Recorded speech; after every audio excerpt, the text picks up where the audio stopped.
So, natay, murag kita man tanan na boy ang kita man tanan ang Hebalono, but ako gyud po ning i-announce. So, Sundays kaita nga kuan nawala ang inahan sa atong elder. So, murag karon man tingali ang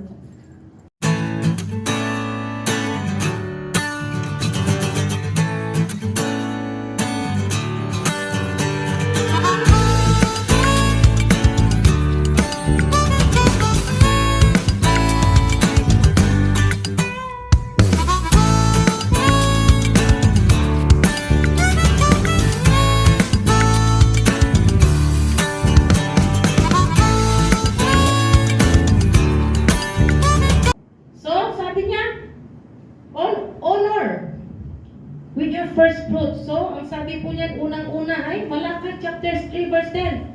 Tithing po yan. Hindi po ito kanang kinasing-kasing lang, kung sali akong mahatag o no, the Lord says, you need to give your 10%. Biblical po ito. Kung gusto po nating ma-bless, we have to follow what the Bible says. Pangalawa po niyan, we need to pay our bills. Obligasyon din po pala natin yung pagbabayad ng kuryente, pagbabayad ng tubig. Why? Gumagamit po tayo. Pwede di ay na makautak sa McDo niya. Mudagan na lang kami natambayan. Pwede di ay na mugamit ang kuryente hangtod sa kahanturan nga libre. Ang bahay. Kailangan natin bumili para magkabahay tayo. Kung wala tayong bahay, kailangan natin mag-upa. Kung ikaw, libre ka sa bahay, bako kay nagpanalangin. Kaigsuunan. Why? Dahil obligasyon talaga natin magbayad ng bills. Oh, we also need to save. Hindi din po pala maganda yung ubos-ubos, biyaya, mamayahin, nakatunganga. Huwag po pala nating palabihon ang ating pagbibili ng mga butang. Hindi po pala maganda yon na pag nakakita ka ng konting bibili nga ako niya. Uy, asam ka nagpalit og saninang, palit ko ka na. Asam ka nagpalit og sapatos, palit ko ka na. 5 na ang sapatos mo, bibili ka pa ng 4. Makatarungan po ba yun? Samantalang ang dami-daming nagugutom. Sa bagay, sabihin na natin na this is your money. Ikaw may naghago. Diba? Anong tawag po doon? Hindi na po yun pala makatarungan. It's already a loss. Luho na po yan. Luho na sa ato ang kaugalingon. Kung baga, undanon na siya nga desire. It's no longer good. And we need to bless others also. When you look into the mirror of God's Word, you need to bless other people also. Kailangan po nating magbigay ng biyaya para tayo ay biyayaan. Gaya ng sabi ni Pastor Wilson, we need to be a blessing first bago po tayo biyayaan ng Panginoon. Hindi yung mag-aantay muna tayo ng biyaya bago tayo magbigay ng biyaya sa iba. Anong tawag po nun? Kapin-kapin. Kapin-kapin na lang yung gihatag. Naalala niyo po ba? Yung babaeng balo, 5 sinra yung kwarta, wa yun siya mo. Pero yan yung gihatag tanan. What did the Lord says? Bulahan pa siya kaysa sa katong mga naghatag lang o ka ng kapin-kapin. Tayong mga, gagaya ko, lumaki ako sa hirap. So, alam ko yung walang wala. Alam ko yung, sudan. So kung nakakakita po tayo ng nangangailangan, nakaka-relate po tayo. Kagaya po ng sabi ni Kuya, anong banan ni Ate Nene, kung sa ngalan niya, nalimot na ko ni Kuya Dante, di ba? Sabi niya, YouTube lang pinapanood niya nung nag-testify siya nung prayer meeting. YouTube lang, nakita niya na nagkalisod sila, nakarelate siya. So anong nangyari? Naghilak siya. Nakaka-relate po tayo. So, kailangan po pala natin tayong mag-bless muna bago po tayo panalanginan. Natingala siguro ka nang wala naman ko'y panalangin. Ang uban, dagang kay panalangin na. Dato naman kayo sila, pero gipanalanginan pag yun sila. Duro! I tell you, my brothers and sisters, sabi ng Panginoon, you need to investigate yourself first. Why? Why? Ano ang kulang sa akin? Why? Am I not being blessed? So the Word of God says we need to be a blessing first before the Lord will bless us. Buksan natin ang ating palad. Dili ka ng mudawat lang ta. We have to let go. Let go of the penny. Let go of what we have.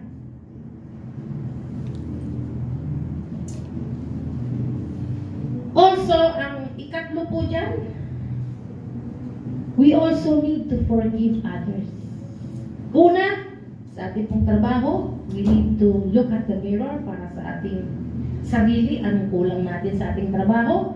Pangalawa, sa ating financial, we need to see kung ano ba ang kailangan nating gawin para mulang buta, para panalaginan ta sa ating financial. Ngayon, ang pangatlo ay tignan natin ang ating sarili. We need to forgive others.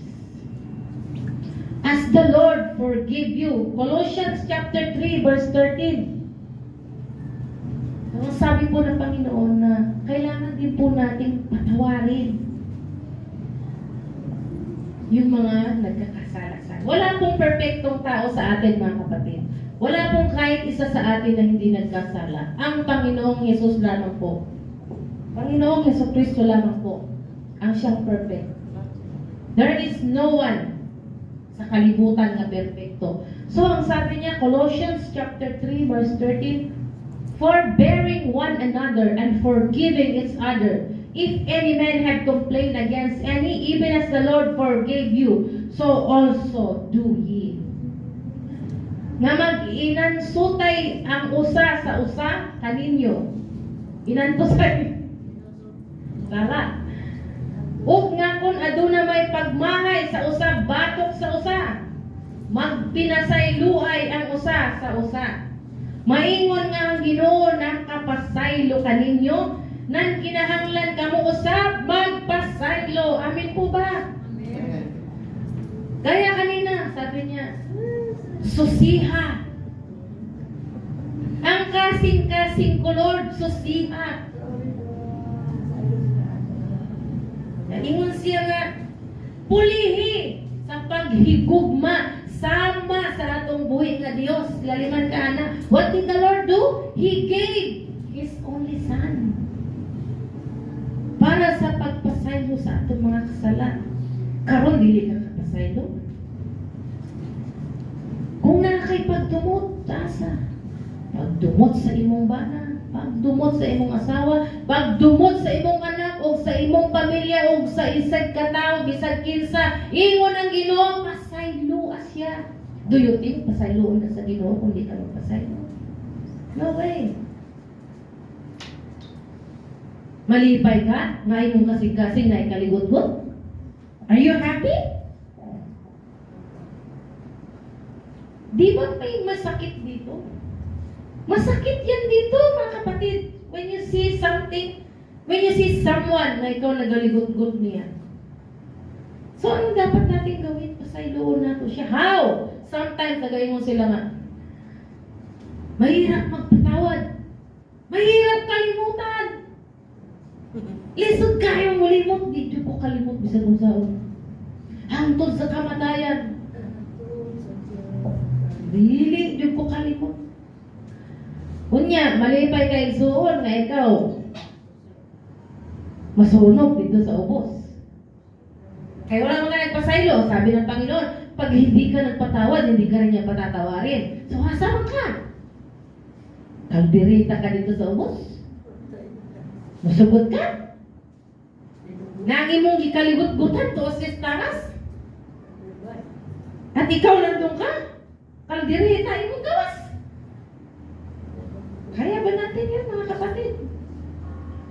So, sabi ng Panginoon, forgive others.